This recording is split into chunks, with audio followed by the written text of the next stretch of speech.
Hindi uso kay Cindy ang pumuri? Tanong ni Adriel at alam ko na gulat siya. Ang dami na niyang nalalaman at sa tingin ko'y kailangan na niyang umalis sa bahay namin. Alam mo Adriel, pagkatapos mong kumain, umuwi ka na agad. Bago ka pagabihin. Paalala ko sa kanya.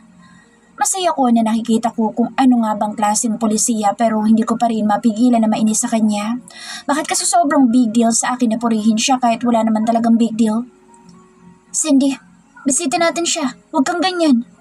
Paalala sa akin ni Lolo. Napairap na lang ako at sumubo na ulit sa pagkain ko.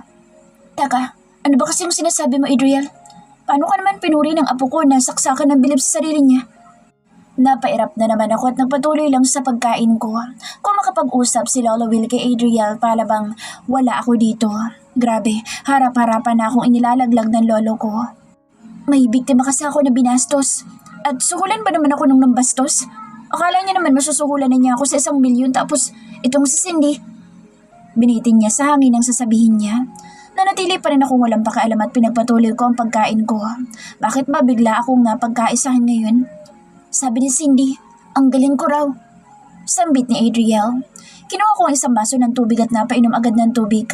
Nauuhaw ako rito sa kaemehan ni Adriel. Bakit kailangan niya pa ipagkalat?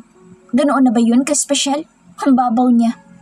Sabi ko naman kasi sa'yo, Cindy, hindi pare-parehas sa mga pulis na makikilala mo. Sambit bigla ni Lolo na ikinabigla ko. Ayokong may ibang nakakaalam ng galit ko sa mga pulis. Kahit na sino pang chismoso ay hindi alam ang bagay na iyon. Bakit? Ano po bang pagkakakilala niya sa mga pulis? Tanong ni Adriel kay Lolo. Natulos ako sa kinauupan ko at hindi ako makagalaw sa mga bagay na naririnig ko sa pagkainan.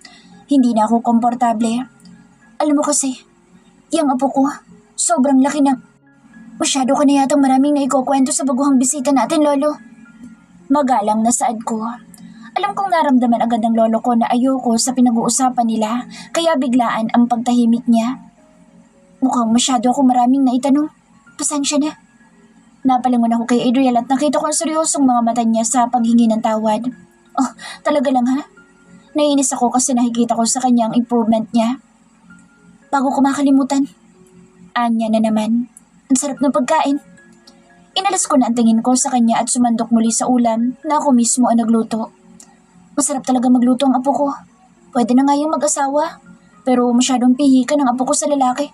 Lolo naman. Pati ba naman iyon sinasabi pa niya kay Adriel?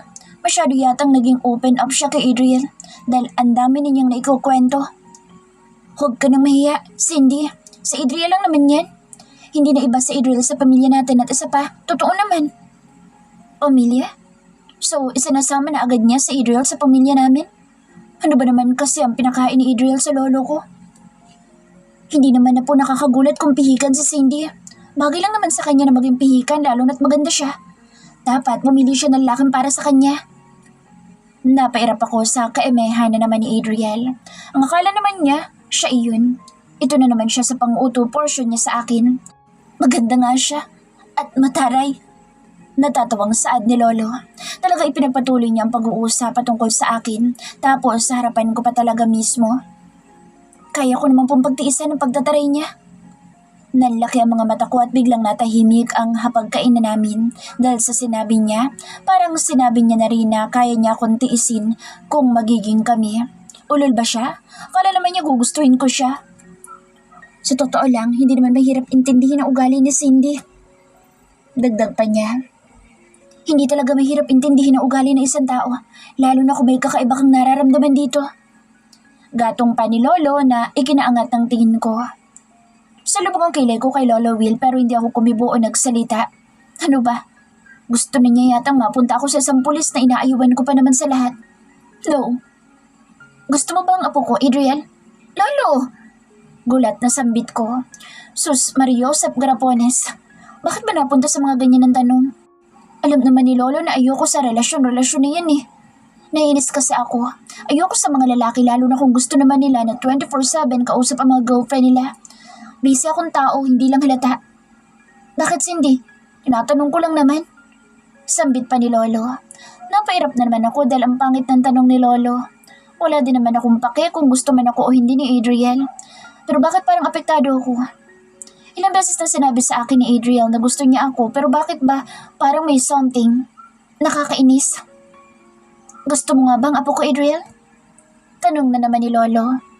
Oo naman po. Agad na sagot ng gagong ito. Sino ba naman ang hindi magkakagusto sa kanya? Tapos, gustong-gusto pa siya ng aso ko. Kung ako man ang tatanungin, ang aso niya lang ang gusto ko at ekes agad sa amo nito. Amo nitong epal na pulis. Kung ganoon, gusto na rin kita para sa apo ko. Anunsyo ni Lolo. Binitiwan ko ang kutsara at tinidor ko. Ano naman kung gusto niyo siya para sa akin kung hindi ko naman siya gusto? Mas gugustuhin ko na lang na mamatay akong single at virgin kung siya rin naman pala. Ano pang saysay ng pagkakagusto ko sa iyo, Cindy? Kung hindi ko gagawin na lahat para lang magustuhan mo ako. Kahit anong pigit ko at kahit anong pwesto ko sa kama ko, hindi pa rin ako makatulog. Hindi ko na dapat siya iniisip pero bakit ako nag-i-imagine ng mga bagay-bagay na hindi naman para sa amin dalawa? Like, pag-i-imagine ko na magka-holding hands kami tapos masaya kami. Yok, hindi pwede ito dahil papatayin lang ako ng pagmamahal na ito, lalo na at pulis pa siya. Naniniwala naman ako na mabuting pulis siya pero hindi pa rin mawala ang galit ko sa uniforme niya, sa trabaho niya. Bumabalik pa rin ang alaala ko sa nakaraan na sana ay nabaw na sa limot kasabay ng pagbaon ng mga magulang ko sa ilalim ng lupa. Hindi talaga ako makatulog. Inis na sambit ko at tumayo na sa kama ko. Hating gabi na pero heto ako at gising na gising pa rin ang diwa ko. Sa tingin ko kailangan ko munang bumili ng kape. Mabilis ako nakakatulog kapag nagkakape ako. Grabe naman kasi buhay na to. Ayaw mo wala ng pulis na yun sa utak ko kahit na kanina pa siya nakauwi. Baka nga tulog na yun. Inis na bulong ko sa sarili ko dahil baka marinig ako ni Lolo na nasa kabilang kwarto lang. Lumapit ako sa orokan ko at kumuha ng jacket para sa akin. Sunuot ko agad ito at hindi na nagpalit ng cotton short ko na napakaikli dahil medyo mahaba naman ang jacket ko. Naglakad ako palabas ng kwarto ko at dahan-dahan na naglakad sa madilim naming sala. Mabuti na lang at kabisado ko ang bahay namin na maliit, kaya maayos ako nakarating ngayon sa pintuan ng walang nasasagi. Binuksan ko ang pintuan namin at agad na nagsalubong ang kilay ko nang makita ko ang isang itim na kotse. Ang isang napakatintad na kotse. Pamilyar sa akin ang kotse kaya nagpunta ako sa harapan nito at tama nga ako. Plate number ni Adriel. Bakit nandito pa ang mamang pulis na to? Inis na saad ko at naglakad papunta sa bintana ng kotse niya. Kinatok ko agad ang bintana ng kotse niya at ilang sandali lang din ay binaba niya ang bintana ng kotse niya. Bumungad sa akin ang inaantok niyang muka at napadungaw pa ako sa loob. Nakita ko ang cute niyang aso na sa kandungan at mahimbing na natutulog. Bakit nandito ka pa? Anong oras na? Asik ko sa kanya. Napatawa siya, imbis na sagutin ang tanong ko. Bahagya niyang inilabas ang ulo niya at tumingin sa ibaba ng kotse niya. Napatingin ako roon at nakita ko ang gulong niya na flat. Tinignan ko rin ang gulong sa likod ng kotse niya at flat din ito. Bukas pa makakarating ang mekaniko ko at mukhang napagtripan ng mga tambay dito yung kotse ko. Kawawa naman ito. Mabuti na lang marunong akong maawa. Maayos ka bang nakakatulog dyan? Kunot noong tanong ko sa kanya. Napatras ako nang bumaba ang kamay niya at sakto naman na binuksan niya ang pinto ng sakyan niya. Agad kong kinuha sa kanya si Shorty at maayos kong binuhat. Sa totoo lang, hindi ako komportable. Ang sakit na nga ng likod ko. Anya, napairap na lang ako dahil kasalanan naman ang tambay namin. Bakit kasi ang gagarapal na mga tao rito? Nakakainis sila. Tara, magkape na lang tayo. Anyaya ko sa kanya. Hihigop lang naman ako ng konting kape tapos sigurado makakatulog na ako nito na maayos. Hindi ko rin naman siya kayang iwanan dito at baka mamay pagtulungan pa siya ng mga hayok na tambay dito. Saan? Tanong niya sa akin at naglakad na kami paalis tapat ng kotse niya. Diyan lang sa tindahan ni Aling Ona. Maghuhulog ka lang ng 5 sa machine tapos may kape ka na. Sagot ko sa kanya kahit na naiilang ako sa kanya ng konti. Hindi ko pa alam kung saan ko siya patutulugin sa bahay namin. Hindi naman pwede sa kwarto ni Lolo dahil baka magulat si Lolo na may katabi na siyang mamang pulis. Sa kwarto ko lang ang tanging choice dahil hindi siya kakasya sa sofa namin. Sa sobrang laki ba naman kasi ng katawan niya? Wala akong bariya. May bariya naman ako. Agad na saod ko sa kanya. Hindi ko dapat siya tinutulungan at tinahayaan ko siya na mahirapan. Dapat nga wala akong pake kahit na sumakit man ang likod niya pero bakit nagsisimula na ako magkaroon ng pake sa kanya? Kailan pa ako natutong maging mabait sa tao lalo na sa isang pulis? Bakit nga pala gising ka pa? Tanong niya sa akin. 2:00 na ng madaling araw. Wala kang pakiroon, Adriel. Agad na sagot ko. Pati ang pagiging gising ko ng ganitong oras, inaalam pa niya. Baka kapag nalaman niya na siya ang dahilan, magdiwang siya sa saya. Kanina pa nga lang ang saya-saya na niya nang marinig niya na sinabihan ko siya na ang galing niya. Kahit pala wala ng araw, mainit pa rin ang ulo mo. Hindi niya na natapos na sasabihin niya na bigla ko siyang bigyan ng masamang tingin habang naglalakad kami sa gitna ng kabilugan ng buwan. Sabi ko na nga ba, ang pangit ng bibig ko eh. Sambit ni Adriel at tumingin ako sa harapan ko. Nakita ko ng ilaw sa tindahan ni Aling Ona kaya inabot ko si Shotty kay Adriel. Dinukot ko ang 25 piso sa bulsa ko para ihanda. Huwag ka maarte sa kape dito. Kung ayaw mong ibuhos ko sa mukha mo mainit na kape. Asik ko sa kanya. Alam ko naman na yayamanin siyang pulis, kaya nga hindi na niya kailangan ng suhol kahit na 1,000,000 pa iyon. Ikaw laman ang nag-iisip na maarte ako. Puro na lang kasi kasamaan ang naiisip mo sa akin. Seryosong saad niya na ngayon ko lang napagtanto. Simula nang makilala ko siya, lahat ng naiisip ko sa kanya ay puro na lang kasamaan. At ngayon lang umaayos nang marinig ko siyang hindi tumatanggap ng suhol. Masyado lang talaga akong overprotective sa sarili ko na baka maloko at mauto ako ng iba. Anong flavor ng kape mo? Tanong ko na lang sa kanya at huminto kami sa tindahan ni Aling Ona. 24 ang tindahan ni Aling Ona pero mukhang wala nang bumibili dahil 2:00 na ng madaling araw. Kung may bibili man ay malamang alak iyon. Ikaw na bahala. Sagot niya sa akin. Tumango ako at naghulog ng 5 piso at pinili ang kape na gusto ko. Kinuha ko ang kape ko at ipinatong muna ito sa ibabaw ng machine ng kape at naghulog muli na 5 piso para naman sa kape niya. Naramdaman kong nawala sa tabi ko si Adriel kaya inikot ko ang paningin ko at nakita ko siya na nakaupo na sa silyang kahoy na pahaba ni Aling Ona. Sakto naman natapos na ang kape ni Adriel kaya kinuha ko na ito at pati na rin ang kape ko sa ibabaw ng machine. Naglakad ako palapit kay Adriel ng dahan-dahan. Kape mo? Sambit ko habang iniaabot sa kanya ang kape niya.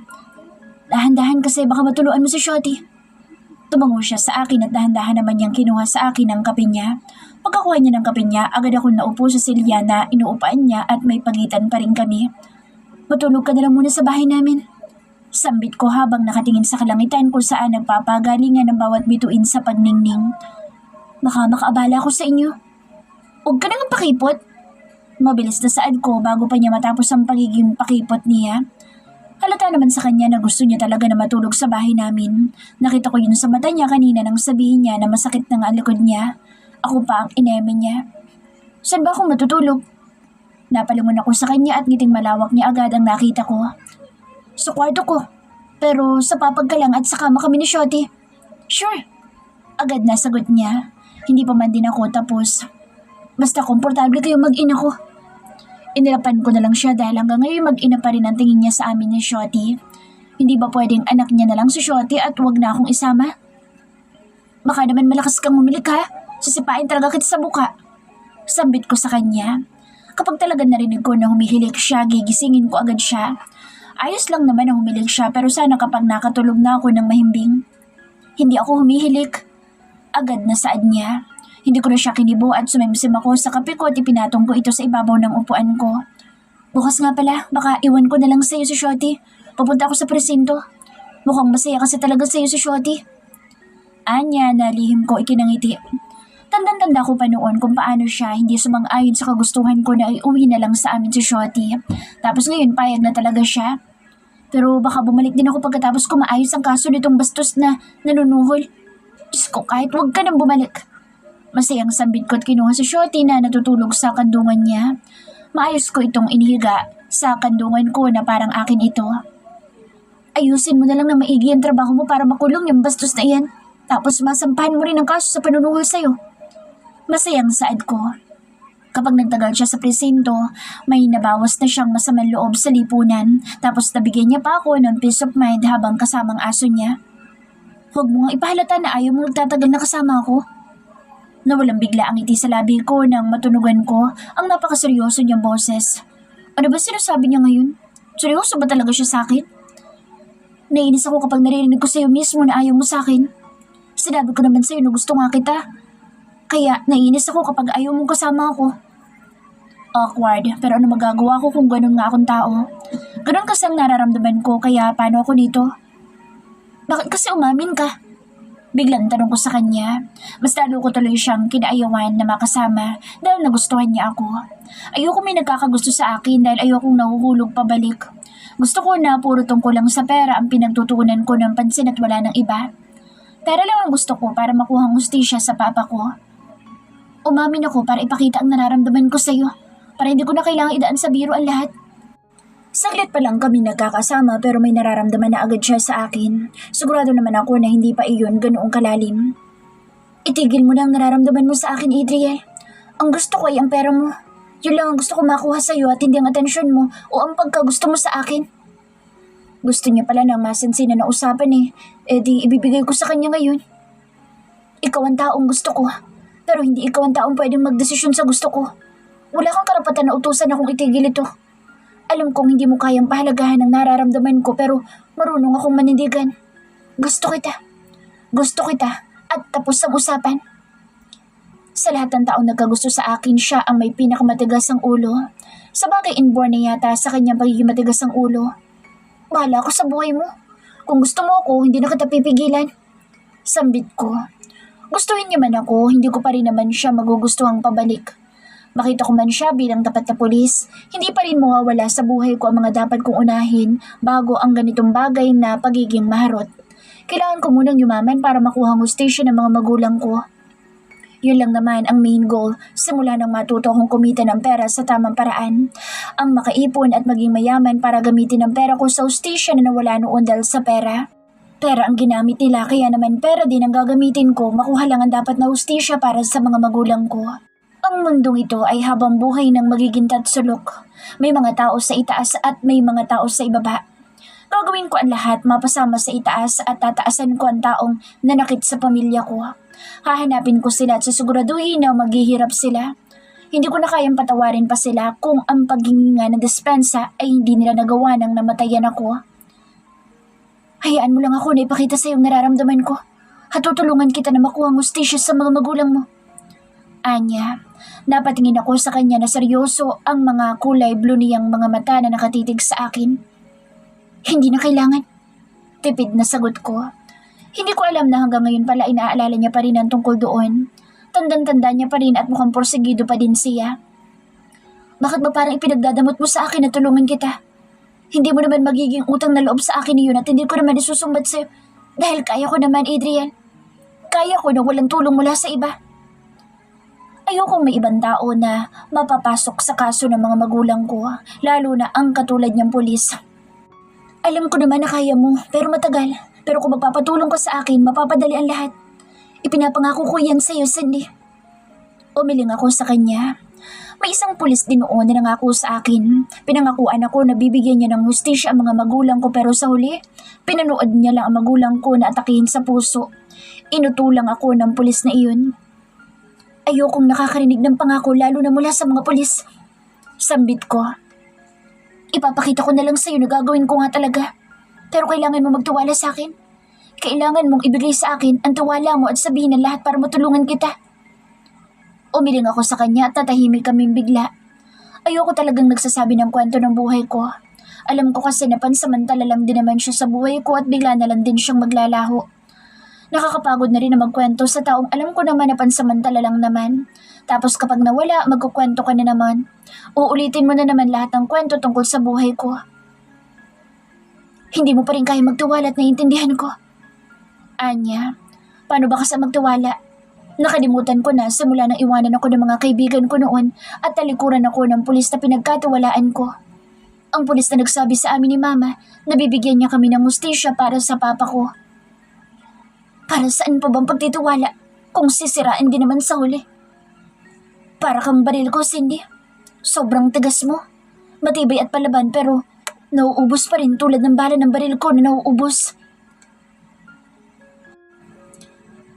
Ang araw na bida-bida sa pagsikat. Panibagong araw na bibigyan na naman ako ng mainit na panahon. Pero ang lalaking ito, ang sa tingin ko ang mukhang init na init. Ang pangit mo talaga, Adriel. Sambit ko kay Adriel na natutulog sa papag ng kwarto ko. Nakadapa ako sa kama ko habang pinagmamasan si Adriel na tulog pa rin. Mukha naman siyang komportable sa sahig kahit na boxer na lang ang suot niya. Masyado yata siyang nainitan. Wala naman bago sa akin dahil alam ko naman na gawain talaga ng mga lalaki ang maghubad. Pero ang ganda ng katawan niya. Maglalaway talaga ang kahit na sinong makakakita sa katawan niya. Pero hindi nga lang ang katulad ko. It's a no for me. Sino siya para paglawayan ko? Tingnan natin kung hanggang kailan ka tatagal sa pagkakagusto sa akin. Nakangising saad ko. Pero ayos lang. Kayang-kaya ko naman na mabuhay ng ako lang. Madali lang naman lalo na kung walang lalaki sa buhay ko. Ano ba talagang trip mo sa buhay, Adriel? Bakit hindi ko man lang mahulaan kung ano ba talagang balak mo sa akin? May patibong kaya sa dulo? Nakakatakot magtiwala sa mundo ngayon. Hindi ko na alam kung nasaan ang tama. Alam mo, minsan, gusto na lang kitang biglang patayin para tigilan na ang panggugulo mo sa buhay ko. Napairap ako sa kanya at bumangon na sa kama at napatingin ako kay Shorty na gising na pala at naglalaro mag-isa sa lapag. Naglakad ako papunta kay Shorty at agad ko siyang kinuha. Dinilaan niya agad ang pisngi ko tulad ng dati. Good morning, Shorty! Masayang sambit ko pero ang asong ito ay mukhang nagugutom na dahil tuwan-tuwa siya sa pagdila sa akin. Gising na pala mag-ina ko. Napairap ako nang marinig ko ang boss ni Adriel sa likod ko pero hindi ko siya pinansin. Narinig ko pa ang bawat pagyapak ng mga paan niya. Natulos akong bigla na lumapat ang likuran ko sa hubad ng katawan ni Adriel. Nalalaki ang mga mata ko pero nanatili akong kalmado. Kumusta ang tulog ng baby ko? Napakagatlabi ako nang itaas niya pa ang kamay at himasin ang ulo ni Shorty at para kong hihimatayin sa sobrang bilis ng kabog ng dibdib ko ngayon. Mukhang maganda ang gising ng baby ko. Langya, bakit pakiramdam ko akong kinakausap niya? O baka naman ito na naman ako at nag-a-assume ng bagay-bagay? Suntok sa buwan naman talaga. I love you. Agad akong umalis sa harapan ni Adriel dahil may nararamdaman na akong iba. Humarap ako sa kanya at inabot ang asong si Shorty. Hawakan mo na lang siya at kausapin. Sarcastic na saad ko tumalikod na agad sa kanya. Naglakad ako papunta sa pinto ng kwarto ko at mabilis na lumabas. Ang bilis ng kabog ng dibdib ko, langiya. Ano na namang nangyayari sa akin ngayon? Inagawa na nga niya ako ng moment kay Shorty tapos ganito pang epekto niya sa akin ngayon.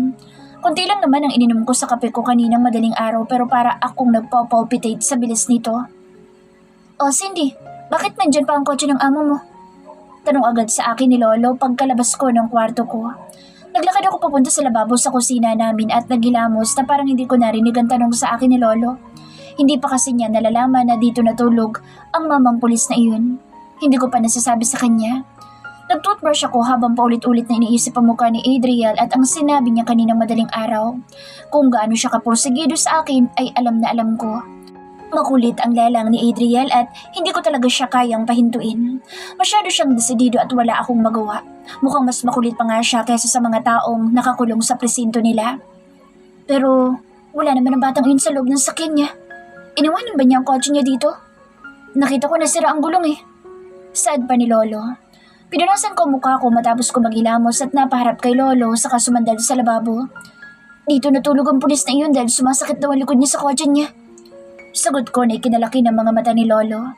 Alam ko na iisipin ni Lolo kaya agad akong umiling bago pa bumuka ang bibig niyang may sasabihin na naman. Walang nangyari, Lolo. Natulog lang siya sa kwarto ko at kung may mangyari man sana, may narinig ka na. Hindi ko nga rin gusto ang pulis na yun. Hindi ko siya magugustuhan kahit na kailan. Kahit na sumumpa pa ako sa lahat ng simbahan ay gagawin ko. Kung pwede nga lang din na lumuhod ako sa simbahan para lang ipakiusap sa Diyos na sana hindi si Adriel ang para sa akin. Mas gusto ko na lang na maging mag-isa habang buhay kaysa naman si Adriel ang kasama ko.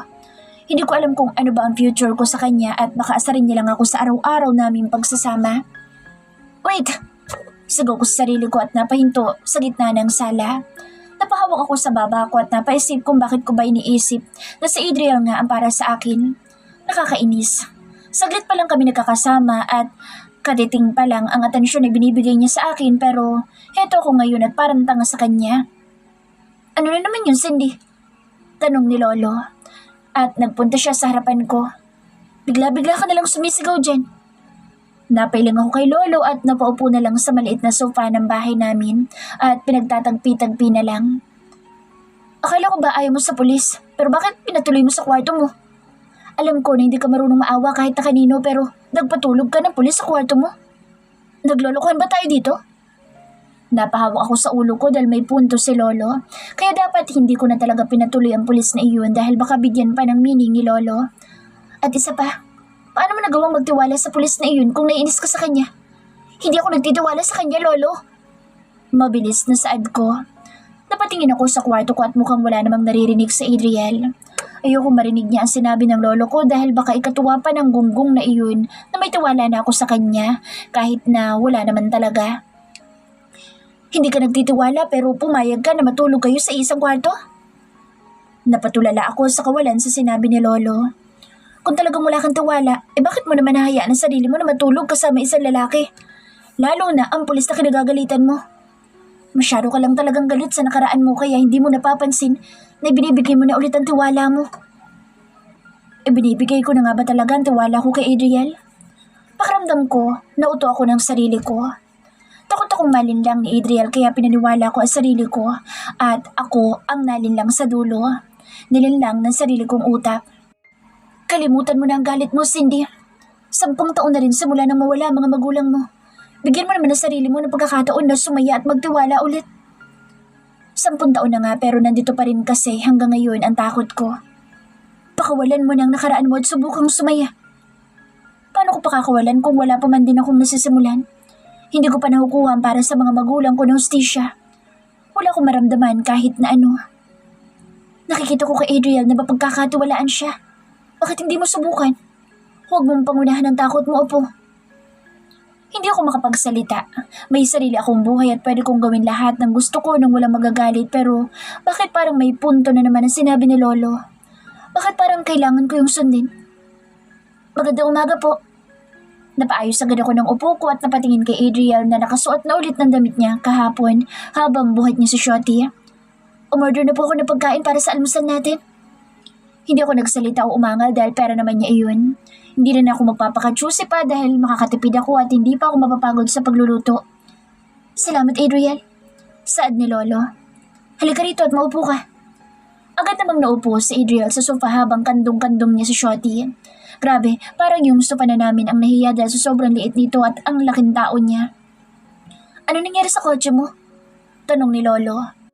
Napagtripan yata ng tambay. Sagot ko.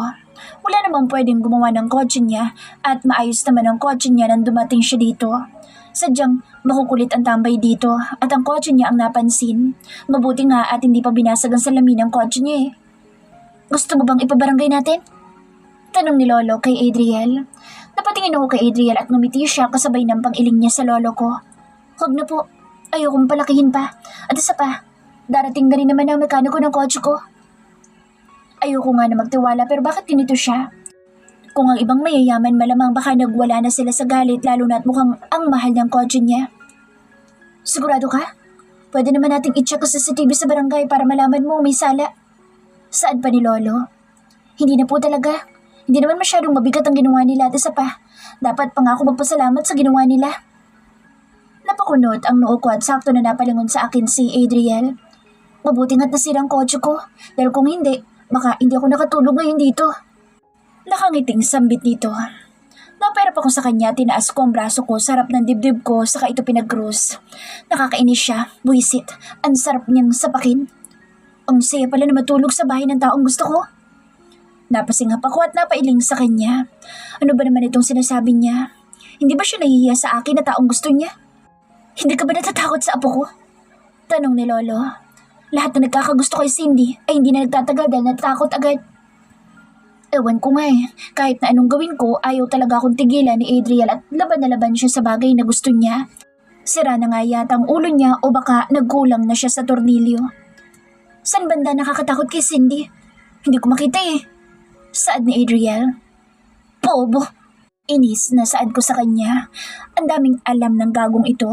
Akala naman niya magkakagusto na agad ako sa mga ganyanan niya sa akin. Sobrang luma na niyan sa akin at hindi naman gumagana sa akin ang mga ganyan. Bakit? Totoo naman. Hindi ka nakakatakot at ako pa nga mismo lalapit sa iyo eh. Ikaw pa eh, saksakan ka ng ganda. Kung sasali ka nga sa Miss Philippines, sigurado akong ikaw mananalo. Hindi gusto ni Cindy na pinupuro siya ng ganyan. Singit ni Lolo. Napatingin sa Adriel kay Lolo at ngumiti ito na parang hindi siya naapektuhan o napahiya. Proud lang naman ako na sobrang ganda niya. Responsableng babae pa kaya saan pa ba ako makakahanap ng katulad niya? Sambit ni Adriel habang nakatingin sa lolo ko. Akala yata need kami na dahil kung makapagsalita siya parang girlfriend na niya ako. Ibang level ang kakapalan ng face niya at hindi ko na maabot. Pero ako hindi. Sambit ko. Hindi ako proud na may isang makulit na lalaki nagkakagusto sa akin. Ayoko pa naman ng kahit anong atensyon dahil ayoko napapansin na bawat kilos at sinasabi ko. Hindi ako ang babaeng magaling sa mga bagay na ginagawa ng isang girlfriend. Kaya nagkamali talaga siya. Kapag nalungkot siya, hindi ako magaling mag-comfort. Ayoko sa'yo. Saad ko nang harap-harapan. Kahit namang ilang beses mo bang sabihin sa akin na hindi mo ako gusto, gugustuhin pa rin kita. Ikaw at ikaw pa rin ang babaeng guguluhin ko, Cindy.